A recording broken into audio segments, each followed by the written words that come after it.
하루 10분 디지털 경제 뉴스 디지털투데이 데일리픽입니다.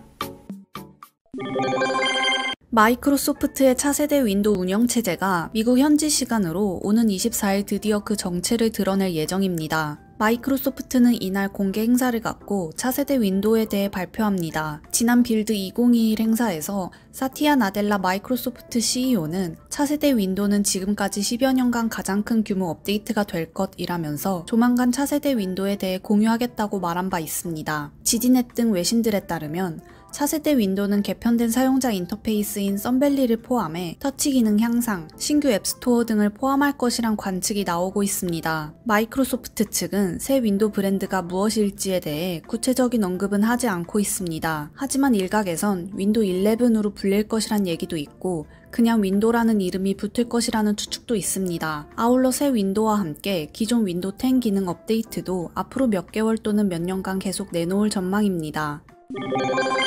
팀 쿡 애플 CEO가 직원들에게 9월부터는 사무실로 복귀하고 일주일에 3일은 출근해야 한다고 공지했습니다.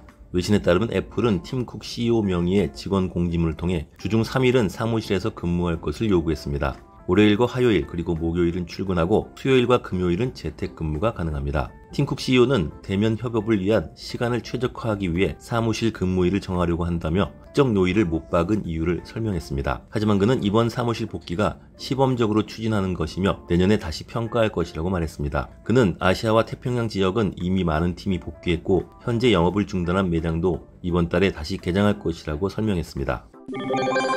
한글과 컴퓨터 그룹이 디지털로 금을 사고 팔 수 있는 아로하나 디지털 골드 바우처 서비스를 오는 30일 베타 서비스로 오픈합니다. 캄컨그룹에 따르면 블록체인 기반 플랫폼을 통해 바우처를 발행하는 아로하나 디지털 골드 바우처 서비스는 새로운 금 유통 생태계 구축을 목표로 개발됐다고 전했습니다. 사용자들은 실물 금을 대체하는 골드 바우처를 통해 모바일 앱을 통해 금을 사고 팔 수 있습니다. 골드 바우처는 한컴페이를 통해 현금 구매가 가능하며 실물 금을 보유한 사람도 자신의 금을 골드 바우처로 교환할 수 있습니다. 실물 금을 대신하는 골드 바우처를 통해 금을 거래함으로써 실물 금 거래 시 부과되는 부가세는 없앴으며 거래 수수료율도 낮춰 거래에 따른 사용자들 비용 부담을 줄였다고 한컴그룹은 설명했습니다. 한컴그룹은 베타 서비스를 통해 한 달 정도 개선점들을 보완한 후 정식 서비스를 출시할 계획입니다. 한컴그룹은 오는 9월 특근법 시행에 맞춰 가상자산 사업자 등록도 추진하고 있습니다.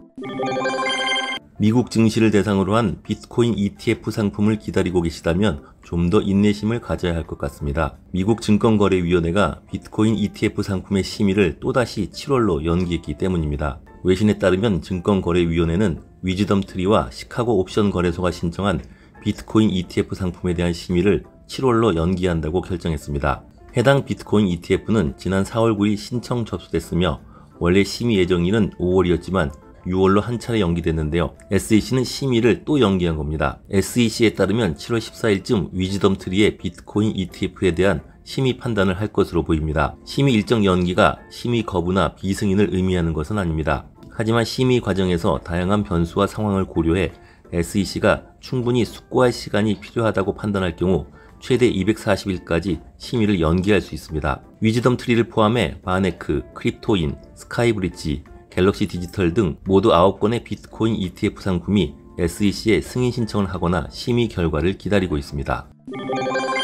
캐나다의 전기차 스타트업 데이마크가 비트코인 등 가상자산을 채굴할 수 있는 이색적인 소형 전기차 개발 계획을 공개했습니다. 데이마크가 공개한 스피리투스 전기차는 도심 운행에 적합하도록 설계된 2인승 3륜경 전기차입니다. 차량은 작지만 내부에 탑재한 배터리팩과 고성능 그래픽 칩셋이 장착된 컴퓨터를 이용해 비트코인이나 이더리움, 도지코인 등 가상자산 채굴이 가능합니다. 낮에는 충전된 배터리 전력을 이용해 주행을 하고 야간에는 주차장에 정차한 상태에서 가상자산 채굴을 수행한다는 것이 데이마크 측의 설명입니다. 남은 배터리 전력을 이용하거나 충전 중인 저렴한 야간 전력을 이용할 수 있습니다. 데이마크는 단순한 가상자산 채굴뿐만 아니라 가상자산 지갑 앱과 스테이킹 서비스까지 제공할 계획이다. 비트코인, 이더리움, 도지코인, 카르다노 등의 대상이 될 것이라고 설명했습니다. 스피리투스 전기차는 오는 2023년 정식 출시 예정으로 대당 시판 가격은 1,600만원에서 2,200만원 선이 될 전망입니다. 기아가 글로벌 누적 판매 5천만 대를 돌파했습니다. 기아는 지난 5월까지 국내 1224만 500대, 해외 3587만 9천 대 등 글로벌 시장에서 5012만 대를 판매했다고 밝혔습니다. 기아의 글로벌 누적 판매 5천만 대 기록은 1962년 기아가 우리나라 최초의 3륜차 K360을 출시한 이후 59년 만에 이뤄낸 성과입니다. 기아는 2003년 글로벌 판매 1000만 대를 달성했고 2010년 2천만 대, 2014년 3천만 대, 2017년 4천만 대에 이어 4년 만에 5천만 대 고지에 올라섰습니다. 기아는 수출과 해외 현지 판매가 전체 판매 비중의 70% 이상을 차지하며 브랜드 성장을 견인했습니다. 국내 시장에서는 탄탄한 라인업을 바탕으로 2015년부터 6년 연속 연간 50만 대 이상의 판매를 기록했습니다. 특히 해외 시장은 스포티지를 대표로 소렌토, 카니발 등 RV 차종이 판매를 이끌었습니다. 텔룰라이드와 셀토스 등 SUV도 해외 현지 시장에서 꾸준히 판매되고 있습니다. 지난달 테슬라 전기차 모델 Y가 벤츠 E클래스를 제치고 수입 차종 국내 판매 1위를 차지했습니다. 카이즈 유 데이터 연구소에 따르면 5월 테슬라 차량의 신규 등록 대수는 3,461대로 집계됐습니다. 이는 올해 1에서 4월 수입 차종 판매 1위였던 벤츠 E클래스를 제친 것으로 E클래스의 지난달 등록 대수는 2,387대입니다. 브랜드별 등록 대수 순위로도 테슬라는 벤츠, BMW에 이어 3위를 차지했습니다. 한편 미국에서 테슬라는 고정 볼트 결함으로 6천여 대의 차량에 대해 리콜을 하기로 했습니다. 리콜 대상은 2019년부터 2021년까지 생산된 모델 3와 2020과 2021년 모델 Y 가운데 볼트 불량 가능성이 있는 차량입니다. 결함이 생긴 부분은 차의 앞바퀴 브레이크를 잡아주는 브레이크 캘리퍼를 고정하는 볼트입니다. 이 볼트가 느슨해지면 타이어 공기압이 떨어지고 충돌사고 위험이 커질 수 있습니다. 테슬라는 리콜 내용을 미국 소비자들에게 이메일로 전달하고 리콜 대상인 차량 5,974대를 점검해 볼트를 조여주거나 교체해줄 예정입니다. 리콜 대상에 해당하는 모델 3와 모델 Y에 대한 국내 리콜 소식은 아직 발표되지 않았지만 출시된 시기가 겹쳐 향후 한국에서도 리콜이 진행될 가능성이 높아 보입니다.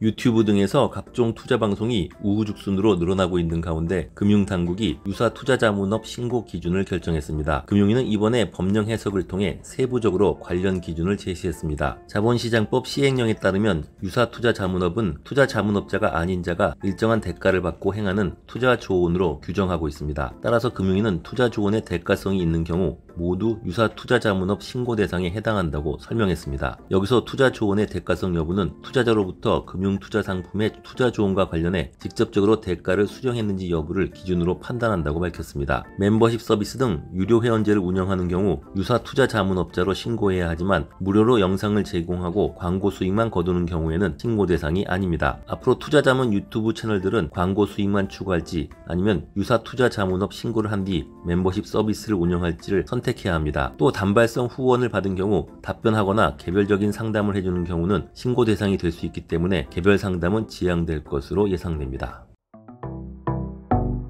행복한 하루 디지털투데이였습니다.